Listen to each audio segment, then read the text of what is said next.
এখানে কি জানো আছে? কই দেখি তো। ও এখানে মনে হয় কি আছে, দাঁড়া আগে দেখি। ওরে ভাই সাপ কি!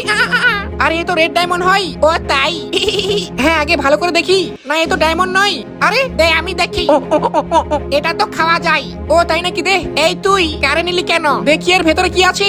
ও হই, আরে এ তো ওয়াটার হয় না, একটু খেয়ে নেই। আরে ও ভাই, গ্যাপ গ্যাপ গ্যাপ সবগুলো খেয়ে ফেললি। হারলাম তো, তোর কি হলো? না কি আর হবে।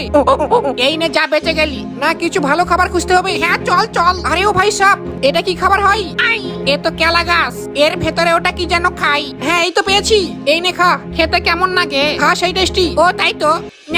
ভাই গড়িয়া মে কচি কচি। আর খাবো না গ্যাপা গ্যাপ। এই আয় তো এখানে। কোথায় যাবি রে? এই দেখ গর্তের ভেতরে। ওটা কি হয়? দাঁড়া দেখি। হ্যাঁ বুঝতে পারছি, বল না কি হয়। দাঁড়া দেখি। আই আই আই, এই এটা ডায়মন্ড নাকি? কই দেখি। আই এটা ডায়মন্ড নয়। তাহলে কি হয় বল না রে। এটা খেতে হয় রে। ও তাই নাকি? Gap gap. ভাই মনটা করে উরু। এই দাঁড়া, নে শুরু কর। ভাই তোর পিরিতে পাগল হইলাম রে। কুটু।